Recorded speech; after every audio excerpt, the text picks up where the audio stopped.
Hey, what's up, guys, and welcome back to another Real Madrid review. The start of the season as Real Madrid finish this game off winning 1-0 against Osasuna. Sort of forgot how to do reviews nowadays. It's been a while. Um, but we're back. We are back, and I would say it starts off a little bit slow tempoed. I didn't really like the result too much. I think, look, a win's a win, and you're not gonna complain about a win. But at home against Osasuna, you want to send a message, especially the new players, but also the players who need to prove themselves, right? And under a new manager, you're at home, new signings, the Bernabeu crowd, you expect more. Now, ultimately, like I said, a win is a win, and we're not going to complain about the win. But I don't think it is all blues. I don't think it's perfect. I think there are a lot of weaknesses and a lot of work to be done to improve. And you can tell based off just watching the game and watching the highlights again and understanding the problems. And it hasn't been fixed. Not all the problems have been fixed. But look, I think most importantly, it is to get the victory. It is to get the 3 points on the board, and we move on. Right, we've got Real Oviedo next up, away from home. It's a decent start if you look at it. Osasuna at home, Real Oviedo away, Mallorca at home, Real Sociedad away, Espanyol at home, Levante away, Atletico Madrid away, Villarreal at home for the first couple of fixtures up until the start of October, before that 2-week international break in October. But obviously, we're going to get Champions League matches mixed in as well. But in terms of the first game, I believe last season Real Madrid went away and we drew. So, honestly, a win is important and a win is needed. But we're playing at home, so we had to win, right? But, anyways, result aside, just want to talk about the performance. We want to talk about the game. We want to talk about what needs to be improved, what work we've seen so far under Xabi Alonso that we like, and like I said, what we need to improve. Um, so let's talk about the goal. Because it's a standard goal, it's a penalty goal. Yeah. People are gonna laugh, haha. Pe- you know, Pen Mbappe and whatever, right? People are gonna say that. People are going to say that regardless of what. But was it a penalty? Yes. Look, I have said so many times, and I've said this even when this is against Real Madrid. Don't be doing anything stupid in the box. The pull off the shirt, the push from the back, tackling and not getting the ball. You know, any slight contact from the defending team in the box allows, and this might sound like I'm saying that Mbappe is diving. I'm not saying that it's 100% diving every time, but let's be real, it was a soft penalty. Like Mbappe, if that was, not in the box, he wouldn't have gone down in that fashion. Let's be real. I acknowledge that. Everyone acknowledges that. But this gives him that opportunity to go down regardless whether it's a foul or not. So by that logic, the moment he goes down, and this is not just a Real Madrid thing. This happens in every La Liga game I've seen, and pretty much every game in football, right? But La Liga has consistently been doing this. As long as there's contact in the penalty box, they will give the penalty. So let's not make this like a Real Madrid only issue, and let's face it, that is how they want to set up the rules. If there's a foul in the penalty box, it's a penalty. Any sort of contact, the player goes down, it's a penalty. So that is how La Liga have established their rules. Everyone abides to it, everyone follows it. It is down to the players. When you know the rule is there, why are you doing it? Why are you sliding in to make a challenge like that so recklessly? That's what I'm gonna say. And then yeah, Mbappe gets the ball, slots it in, past Sergio Herrera, send him the wrong way. Good penalty, good goal, the only goal of the game. Let's talk about the red card towards the end. Bretones with the red card. I thought it was a little bit harsh. I don't think it was a red card. I think it's a 50-50 really. But look, Gonzalo Garcia is running because he's anticipating that long ball coming through. Makes the run. The, him and Bretones, I think, collide head to head. And then Bretones throws his arms and Gonzalo Garcia goes down. Yes, that's a foul, but I don't know that I think that's a red card. I think that's very harsh. So, for that, I think it's a little bit, you know, 50-50. And I think it probably is a little bit too harsh to be a red, to be honest. Probably a yellow card, to be honest. I think that makes sense.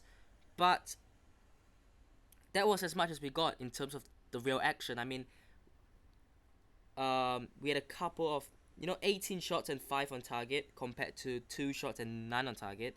So Osasuna came into this with one game plan, and you can see based off how they played, park the truck. Okay, it's probably not even park the bus. Park the bus, park the truck, park the train, park the helicopter, park the plane, everything we can possibly park here. Let's park it, because that was probably one of the worst types of football games you could ever see, and that was horrendous. But anyways, they did what they had to do. They didn't concede more than one, which is good for them. But stats don't lie, man. Real Madrid were still cooking, let's say, and but overall, I mean, most of the chances came from. We saw Huijsen had a shot pushed away. Militao had a good effort, long range. Both the centre backs trying to shoot from distance. I like that. I like the confidence. And then Mbappe had a curling effort going wide. Tchouaméni had a header going wide. So there were a couple of opportunities throughout the game. Not a lot that were really going to test Sergio Herrera enough to lead to a goal. But ultimately, I thought it looked good as an opening game. I think if I go into the starting 11, Courtois, Trent, Militao, Huijsen, Alvaro Carreras, Fede Valverde, Tchouaméni, Arda Güler, Brahim Diaz, Mbappe, Vinicius Junior. Let's talk about Rodrigo. I think I will start off with this. I don't really want to move on to this anymore. Rodrigo was captured looking really emotional as Gonzalo Garcia came on, Vinny Jr. came off, and he was thinking, well, you're bringing Vinny Jr. off. I should be the one coming on. I'm more experienced. I can play on the wing. I should be up there in terms of the importance to this team as Vinny Jr., as Mbappe. No. What does this hold? I don't really think it is Xabi Alonso saying, you are going to leave, I don't want you here, it's gone. I feel like it's sort of, let's cool things down, let's wait to see what happens if he leaves. If he stays, we will use him, of course. If he doesn't stay, then so be it. Let's just see what happens here. So it's sort of a cautious thinking, a cautious approach. Look, I wouldn't sell Rodrigo. I'm going to make this stand very clear. I would not sell Rodrigo. The only way I would be open to selling Rodrigo is this. Real Madrid sell Rodrigo for a good fee, and they use that money to buy a midfielder like Vitinha. That's the only way I will be happy to negotiate a transfer, because I don't see like the reason to sell a player like Rodrigo if we're not going to improve the rest of the team.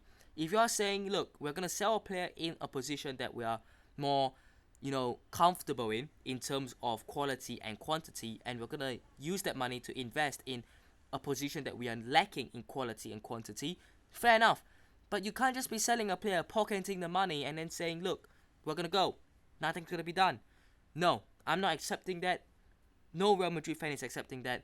You want to sell Rodrigo, under one condition, you sign a midfielder, and I would rather a midfielder than a centre-back, a midfielder like Vitinha, like Angelo Stiller. You go and spend the money, okay? Don't be giving us this BS about it's overpriced, it's too expensive, let's wait for a free agent. Enough of that BS. Okay, let's get that straight, right? But now that we move on from Rodrigo, um, yeah, I thought, I mean, Courtois barely had anything to do, so he had a decent game, nothing much there. Trent, lots of hate, as always. Let's not just look at the stats, the eye test. He was playing well. He had good moments. Again, stats don't replicate what he did, and we are still waiting for Trent to settle in. So let's wait. But I did thought Alvaro Carreras was very good.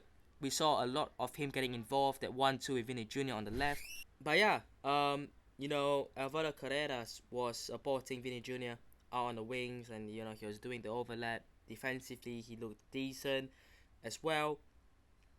I think the centre back duo, um, again, not a lot to do, but they looked good. Like I said, right, if Militao stays fit, he is a starter. And with Dean Huijsen coming in, he is a starter. And I think if we can get those two fit and at the highest level for this whole season, it could be a good base. The spine of the team is very important, and I think having those two to start things off with could be very, very crucial, especially when Chouameni is playing as the protector, as the holding midfielder in front of them to give some stability as well. And then you have Valverde, you have Arda Güler alongside him to provide that creativity with the pace that Fede Valverde, the energy, the relentless hard work. Arda Güler, he's sort of getting into his own now, having the opportunity to play and do what he does best. And we saw him had that shot as well, which crept just over the bar. And then the front three, again, I don't think Brahim Diaz will necessarily be a starting player week in, week out, but I thought he did quite well. And Mbappe was the man of the match, in my opinion. I think he had a good game overall. And Vinny Jr., again, it wasn't that convincing of a performance from Vinny Jr., but I hope to see more than just the GAs. I hope to see more pressing. I hope to see more tracking back, defending. And I also hope to see more of that from Mbappe as well. I'm not saying I'm targeting Vinny on that. I'm saying, look, Mbappe is the main man. He's the one providing us with the goals. We cannot have two players. We can probably afford to have one player being a little bit more lazy, but we can't have two. Especially not two attackers doing that. I mean, two players anywhere, but let alone, obviously, in attack. And Vinny Jr. has to either step up his game and be the one to be getting the goals, and then it forces Mbappe into being the one who has to do more of the defending. Or just both of you guys just do it for the team. Right? Simple. It was great seeing Carvajal come back again, get some minutes in the legs. Gonzalo Garcia came on, Dani Ceballos and Mastan Tuono both came on. And look, 4 subs, 1 more sub to go. No Rodrigo, no Alaba, no Raul Asensio, no Fran Garcia. But the biggest one is Rodrigo. Anyways, Franco Mastan Tuono is the player I want to talk about. He looked good. I'm really excited for him. I'm really excited for Franco Mastantuono and how his trajectory will go. He's young, and I think he has got a lot of potential, and he might start some games. I don't know if he'll start against Real Oviedo. I'm not sure about that, but so far he looks fairly decent and quite good. Had that opportunity where ideally he needed someone in the box, which there wasn't. He had to go on his own. It was a tight angle. It's a weird one. And apart from that, took a couple of corners and was involved, and I really like the look of him. But yeah, overall, it's not the start that I think Real Madrid fans want. But it's early days, and look, people are gonna say you've been saying this since the Club World Cup. The Club World Cup wasn't a good judgment of Xabi Alonso's tactics, how the players played, the way the players played, and what's to come, right? It wasn't. Now, this season has to be the one, and it's the first game of 60, 50. Like, in all competitions, we are going to see improvement. But I would have liked to see it straight away. Obviously, as fans, you want to see it straight away. But, like, you know, we move. We take the win, we move. But let me know what thoughts are down below. Hope you guys have enjoyed today's video. Hit the like button if you did. Subscribe to the channel if it's on already. And I'll see you guys in the next one. Peace.